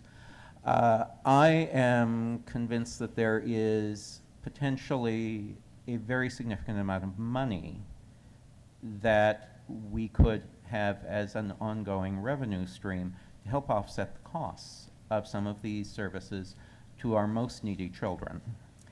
And the point of the very long session on HIPAA audits is that this is something I've known we are going to have to deal with as we deal with billing Medicaid, but it's going to actually be fairly easy for our represented employees to deal with it and to deal with it legally. I'm not going to go through all of the technical aspects of that tonight, which I'm sure makes you all very grateful, but it's very possible, and through the trust and the foundation, I have been put in touch with some outside people who have the capacity to help us do this and to do it extremely well. And I'm putting together information right now. I'm hoping that we'll be able to put out an RFI very soon, and we can make some real headway on this. So, thank you. Thank you, Director Anthony. Any other committee report? Anybody have a upcoming committee meeting they want to announce? I just want to thank Director Anthony again for your work on this. It's really important and it's really complex, and I really appreciate what you do. Director Esparza-Brown, did you have something you wanted to Yes, add? Teaching and Learning Committee will be next Wednesday, 12th. Tuesday. It's Tuesday, the 12th. My calendar's not out. 4:30 to 6:30, so agenda will be posted, do we decide by, Roseanne, by Friday? By Friday. So, Director Moore? Yeah, the Finance, Audit, and Operations Committee also has a meeting on the 12th and at 3 p.m., 3 to 5. And the agenda will be out Friday. And as soon as I confer with my fellow committee members and staff, we will schedule a teaching for enrollment and forecasting. So the only thing I have to report, and I think it's just worth noting, is that on December 4th, Directors Moore, Constam, and myself, and Superintendent Guerrero, and the rest of the district bargaining team spent pretty much from 9:30 in the morning well into the evening at the table with PAT, discussing the contract. There's going to be small group works between now and our next meeting on the 11th, and it's been very productive and a respectful dialogue and exchange of views. So I just want to thank the board members and the superintendent and all the staff for the continued work. We also have 2 principals who serve on the PPS team, and we appreciate their insights that they bring to the team and the discussion as well. So on the 11th, we'll have another day. Director Moore? Can I just call out, one of the principals, Kathleen Elwood, defended her dissertation yesterday morning, and then came back to participate in the mediation for the rest of the next 6 hours. And actually participate in robust discussion about the very topic of her dissertation. And did she pass? She did pass. Yay. Doctor now. With flying colors, actually. Yeah, that's. So apparently she's running a community meeting tonight, so that's why she's not here. So the board will now consider the remainder of its business agenda, having voted on resolutions 5545 and 5546. Board members, are there any items you'd like to pull for a separate discussion and vote? Ms. Houston, are there any changes to the business agenda? Do I have a motion and a second to adopt the business agenda? So moved. Second. The business agenda has been moved by Director Esparza Brown and seconded by Director Anthony. Ms. Houston, is there any public comment? No. Any board discussion on the business agenda? The board will now vote on the business agenda. All in favor, please indicate by saying yes. Yes. Yes. All opposed, please indicate by saying no. Student Representative Tran? Yes. Any abstentions? The business agenda is approved by 7-0 vote, with Student Representative Tran voting yes. We're now going to adjourn and go into to another room for an executive session, and then followed by that, we have a board work session on 2 pieces of the leadership goals and evaluation.